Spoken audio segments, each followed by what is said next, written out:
Perkenalkan, nama saya Erin Ansyu dengan NIM 19506002. Saya dari program studi pendidikan kimia kelas D semester 4. Pada saat ini kita akan membahas tentang elektron valensi yang menunjukkan jumlah elektron pada kulit terluar.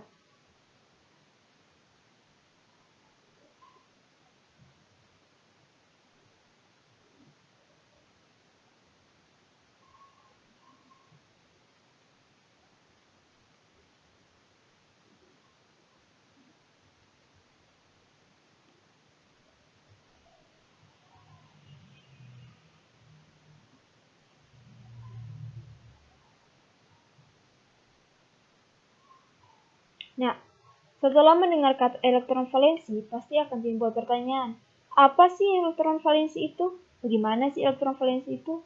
Nah, kita langsung saja masuk pada pengertian elektron valensi.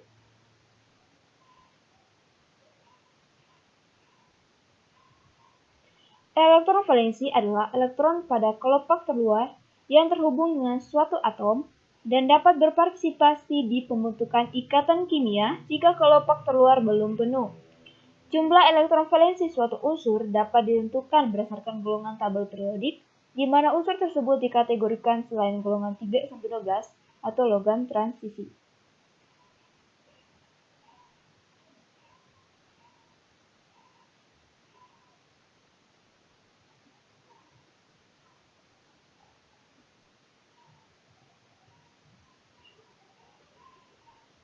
Jumlah elektron valensi suatu atom ditentukan berdasarkan elektron yang terdapat pada kulit terluar dari konfigurasi elektron atom tersebut. Menurut Bohr, jumlah elektron maksimal yang dapat menempati setiap kulit atom dapat dihitung dengan rumus 2n pangkat 2, di mana pada kulit K, n-nya adalah 1, maka maksimumnya adalah 2 kali 1 pangkat 2. N-nya menjadi 1, diganti menjadi 1, maka jumlah elektron valensi pada kulit K adalah 2. Untuk pada kulit L ada 8 elektron valensi, kulit M 18 elektron valensi, dan untuk kulit N ada 32 elektron valensi. Elektron-elektron akan mengisi kulit elektron pada atom dimulai dari kulit pertama yang terdekat dengan inti, yakni kulit K, yang merupakan level energi yang terendah. Jika kulit K telah terisi penuh dengan 2 elektron, selanjutnya elektron akan mengisi kulit L. Lalu jika kulit L telah terisi penuh dengan 8 elektron, selanjutnya elektron akan mengisi kulit M, N, dan seterusnya secara bertahap.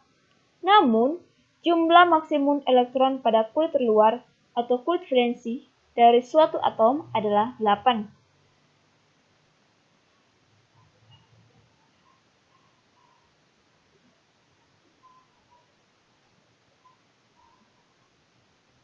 Atom yang memiliki elektron valensi yang terisi penuh maka akan stabil. Namun jika kelebihan 1 atau 2 elektron maka cenderung reaktif. Hal ini dikarenakan elektron dapat melepaskan dengan mudah sehingga membentuk ion positif. Begitu juga dengan atom yang kekurangan 1 atau 2 atom maka bersifat reaktif. Karena dengan mudah menarik elektron dari atom-atom lain sehingga dapat membentuk ikatan ion negatif.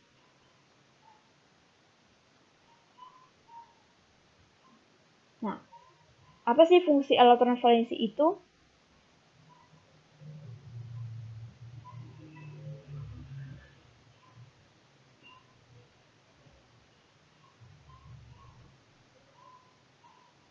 Secara umum, elektron valensi adalah elektron dalam atom yang berperan dalam pembentukan ikatan kimia pada unsur-unsur golongan utama seperti 1A, 2A, 3A, hingga 8A. Elektron valensi adalah elektron yang berada pada kulit elektron terluar. Dalam ikatan kovalen tunggal, kedua atom yang berikatan menyambungkan satu elektron valensi untuk membentuk pasangan bersama. Kehadirannya dapat menentukan sifat kimia unsur, seperti valensinya yang menentukan apakah dapat berikatan dengan unsur lain. Nah, jika iya, seberapa cepatkah dan seberapa banyak ia dapat berikatan? Untuk unsur golongan utama, elektron valensi hanya dapat ada di kelopak elektron terluar. Pada logam transisi, elektron valensi ini juga bisa berada di kelopak dalam. Sebuah atom dengan kelopak elektron valensi tertutup sesuai dengan konfigurasi elektron YS2P6 cenderung bersifat lembab secara kimia.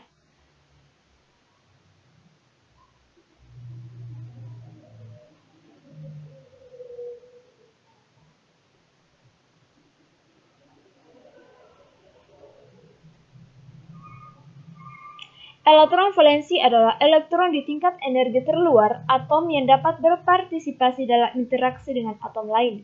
Nah, karena elektron valensi sangat penting, atom dapat diwakili oleh diagram titik elektron yang menunjukkan hanya elektron valensi mereka. Jumlah elektron valensi ini dalam atom dapat menyebabkan mereka untuk menjadi tidak aktif atau sangat reaktif. Bagi atom yang reaktif, jumlah elektron valensi ini menentukan apakah mereka cenderung menyerah atau mendapat elektron dalam reaksi kimia. Nah, untuk logam yang dengan mudah melepaskan elektron dapat menghantarkan listrik, dan logam akan menarik elektron umumnya tidak bisa. Metaloid seperti silikon dan germanium dapat menghasilkan listrik, tapi tidak seperti logam.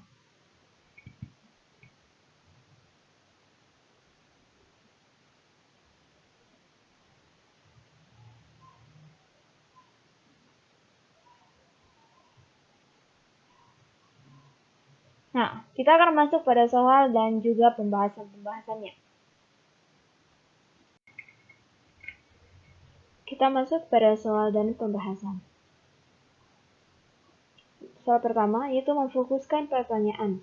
Indikator soalnya yaitu disajikan sebuah aturan tentang cara menentukan elektron valensi berdasarkan konfigurasi elektron untuk penentuan elektron valensi yang sama antara dua unsur. Siswa dapat menentukan unsur yang memiliki elektron valensi yang sama. Soalnya, diketahui bahwa untuk menentukan elektron valensi dari sebuah unsur, maka harus membuat konfigurasi elektronnya terlebih dahulu. Ada beberapa unsur yang memiliki elektron valensi yang sama, contohnya karbon dan titanium, yang memiliki elektron valensi yaitu 4. Hal ini dibuktikan melalui konfigurasi elektron kedua unsur sebagai berikut. Untuk karbon, konfigurasi elektronnya 24, untuk titanium 2884. Maka tentukanlah pasangan unsur di bawah ini yang mempunyai elektron valensi yang sama. Pembahasannya, langkah yang harus kita lakukan adalah dengan menentukan konfigurasi masing-masing unsur untuk melihat manakah yang memiliki elektron valensi yang sama. Bisa kita lihat pada konfigurasi elektron untuk unsur yang bagian A, yaitu karbon dan fosfor, 24 dan 285. C dan 15P memiliki konfigurasi elektron dan elektron valensi yang berbeda. C memiliki elektron terluar 4, sedangkan P adalah 5. Kedua, 15P dan 51Sb, di mana elektron valensi keduanya adalah 5. Maka ini merupakan unsur yang memiliki elektron valensi yang sama. Berikut adalah Ne dan Cl. Nah, untuk Ne dan Cl memiliki elektron valensi yang berbeda, karena pada Ne, elektron terluarnya adalah 8, Cl adalah 7. Keempat, Na dan Mg. Na ada 281 untuk konfigurasi elektron, Mg 282. Ini bisa kita lihat keduanya memiliki elektron valensi yang berbeda. Berikutnya ada Ca dan juga Ga. Nah, sama seperti Na dan Mg, Ca dan Ga juga memiliki elektron valensi yang berbeda, yaitu di mana Ca memiliki elektron valensi 2, sedangkan Ga adalah 3. Dari konfigurasi unsur-unsur di atas bisa kita lihat, unsur yang memiliki elektron valensi yang sama adalah unsur 15P dan 51B. Maka jawaban yang benar adalah bagian B. Kedua, menganalisa argumen. Nah, indikator soalnya disajikan argumen tentang jumlah elektron yang menempati setiap kulit atom.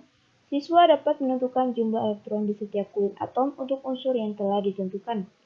Menurut Bohr, jumlah elektron maksimal yang dapat menempati setiap kulit atom dapat dihitung dengan rumus 2n pangkat 2, di mana pada kulit N memiliki 2 elektron valensi, kulit L 8 elektron valensi, pada kulit M 18 elektron valensi, dan kulit N 32 elektron valensi, serta seterusnya.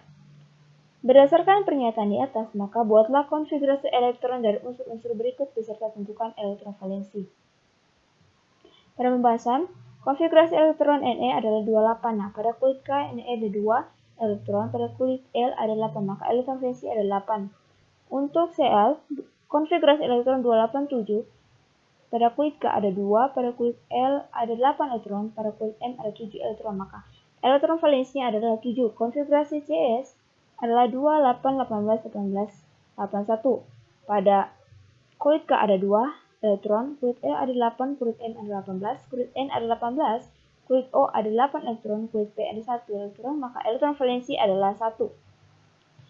Untuk Na, konfigurasi elektron adalah 281. Untuk pada kulit K, Na berjumlah 2 elektron, pada kulit L 8 elektron, pada kulit M 1 elektron, maka elektron valensi M adalah 1. Elektron valensi Na adalah 1. Konfigurasi elektron Ca adalah 2882. Nah, pada kulit K, Ca ada 2 elektron. Pada kulit L ada 8, lalu M ada 8, dan kulit N ada 2, sehingga elektron valensi dari Ca adalah 2. Kita masuk soal ketiga, menentukan kesimpulan. Indikator soal, disajikan pernyataan tentang hubungan antara elektron valensi dan konduktivitas listrik suatu unsur atau atom. Siswa dapat menentukan kesimpulan mengapa elektron valensi menjadi bagian untuk proses konduktivitas listrik suatu atom atau unsur. Elektron valensi juga bertanggung jawab terhadap konduktivitas listrik suatu unsur. Akibatnya, unsur dapat dikelompokkan sebagai logam, non-logam, atau semikonduktor. Unsur logam mempunyai konduktivitas listrik yang tinggi ketika berada di dalam keadaan padat. Dikatakan bahwa elektron valensi merupakan bagian dari sebuah atom yang bertanggung jawab dalam proses konduktivitas listrik suatu atom atau unsur. Mengapa demikian? Pembahasannya, hal ini karena elektron valensi mengakibatkan sebuah unsur dapat diklasifikasikan. Misalnya unsur non-logam, logam, dan unsur semikonduktor. Secara umum, unsur logam memiliki konduktivitas listrik kadar tinggi saat berada di keadaan padat. Nah, sebab dalam sistem periodik unsur logam ini berada di sebelah kiri klasifikasi non-logam. Akibatnya, logam memiliki jumlah elektron valensi yang lebih sedikit daripada unsur non-logam. Nah, contoh logam yang berperan sebagai konduktor yang baik adalah aluminium, tembaga, perak, dan emas. Pada klasifikasi non-logam, unsurnya memiliki konduktivitas listrik yang cukup rendah. Maka dari itu, unsur non-logam biasanya hanya berperan sebagai isolator atau penghantar saja. Pada tabel periodik, unsur non-logam dapat ditemui pada bagian kanan, serta memiliki kelompok valensi yang paling sedikit setengah penuh kecuali pada unsur boron.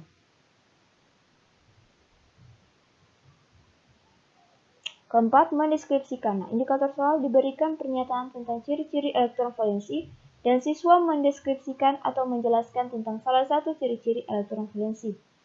Beberapa ciri utama elektron valensi adalah: pertama, untuk unsur golongan utama, elektron valensi hanya ada di kulit elektron terluar. Kedua, elektron valensi dapat berada di kulit dalam logam transisi. Ketiga, sebuah atom yang terdiri dari kulit tertutup elektron valensi biasanya inert secara kimiawi. Elektron valensi dapat menyerap atau melepaskan energi dalam bentuk foton. Elektron valensi juga menentukan konduktivitas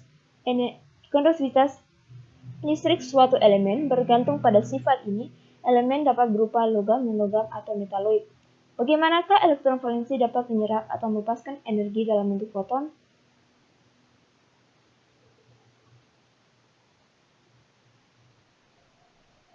Pembahasannya, serupa dengan elektron pada kelompok bagian dalam, elektron valensi memiliki kemampuan untuk menyerap maupun melepaskan energi dalam bentuk foton. Penyerapan energi dapat memicu elektron untuk berpindah atau melompat ke kelompok yang lebih luar. Hal ini dikenal sebagai eksitasi atom. Atau elektron dapat terlepas dari kelompok valensinya meninggalkan atom. Ini yang disebut sebagai ionisasi, membentuk ion positif ketika elektron kehilangan energinya yang menyebabkan emisi foton. Ia dapat berpindah ke kelompok bagian dalam yang belum terisi penuh.